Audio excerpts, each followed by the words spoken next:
हाँ तो बच्चों, आज की हमारी वर्कशीट है वर्कशीट नंबर 4 और ये क्लास 7 के लिए है, जिसमें हम लोग हिंदी विषय के दादी माँ चैप्टर पर डिस्कस करेंगे। तो चलिए हम लोग शुरू करते हैं वर्कशीट को। और इसमें कह रहा है, प्यारे बच्चों, इस बार जो पाठ हम करने जा रहे हैं उसका नाम है दादी माँ। नाम से ही आप समझ गए होंगे कि लेखक अपनी दादी को याद करते हुए लिखते हैं, पर साथ ही साथ वे अपने बच्चों को भी याद करते हुए उससे जुड़ी बहुत सारी बातें बताते हैं। आइए जाने लेखक क्या कहते हैं और इस आधार पर पूछे गए प्रश्नों के उत्तर लिखिए। तो चलिए शुरू करते हैं, इसको हम लोग पढ़ते हैं। अपने अपने मौसम की अपनी अपनी बातें होती हैं।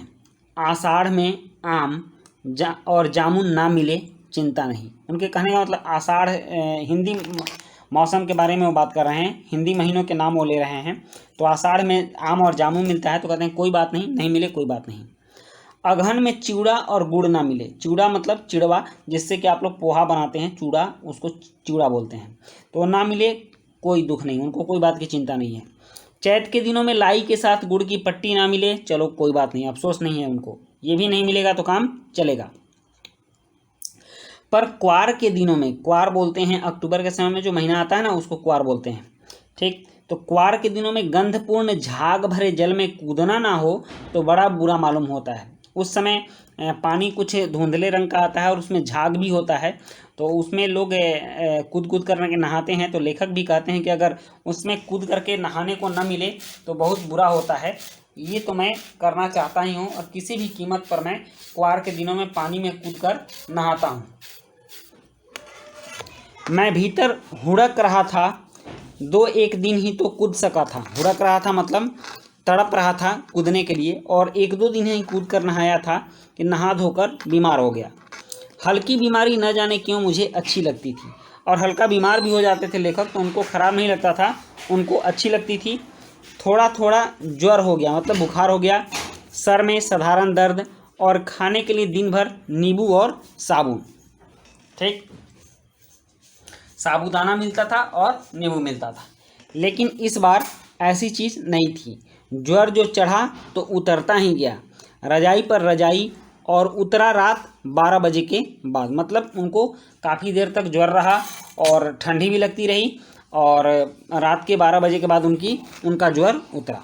तो इसमें कुछ शब्द हैं, जैसे चिवड़ा, तो चिवड़ा का अर्थ होता है चिड़वा, हुड़क का मतलब होता है तड़प, ज्वर का मतलब बुखार, और साबू का मतलब साबूदाना। तो इस तरह से आपकी ये वर्कशीट के कुछ पैसेज दिए हुए थे। अब इस पर आधारित कुछ प्रश्न हैं, उन प्रश्नों के उत्तर भी हम देख लेते हैं।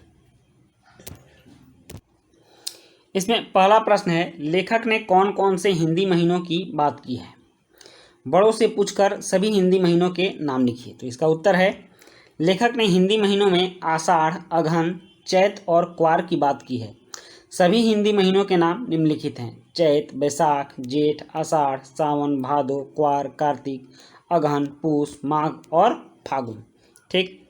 नेक्स्ट प्रश्न है, प्रश्न 2 में कहा जा रहा है कि गद्यांश में कौन कौन से खाद्य पदार्थों के बारे में बताया गया, मतलब खाने की चीज़ों के बारे में बताया गया है। तो इसका उत्तर है, गद्यांश में आम, जामुन, चूड़ा, गुड़, लाई इत्यादि खाद्य पदार्थों के बारे में बताया गया है।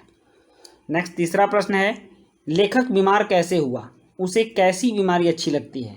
इसका उत्तर है, लेखक पानी में नहाने से बीमार हुआ, उसे हल्की बीमारी, हल्की में ल छोटा होगा, ठीक ना, आधा होगा, हल्की बीमारी अच्छी लगती है। टाइपिंग मिस्टेक है, आप लोग इसको सुधार लीजिएगा। और चौथा प्रश्न है, इस बार लेखक का ज्वर कब उतरा? इसका उत्तर है, इस बार लेखक का ज्वर रात 12 बजे के बाद उतरा।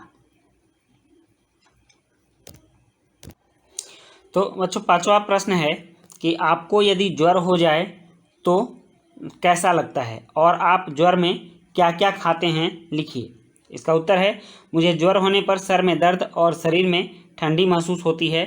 ज्वर में खाने के लिए मुझे नींबू और साबूदाना मिलता है। तो इस तरह से आपके सारे प्रश्न हो गए और आपकी वर्कशीट भी कंप्लीट हो गई। तो मिलते हैं हम लोग नेक्स्ट वर्कशीट में, तब तक के लिए गुड बाय।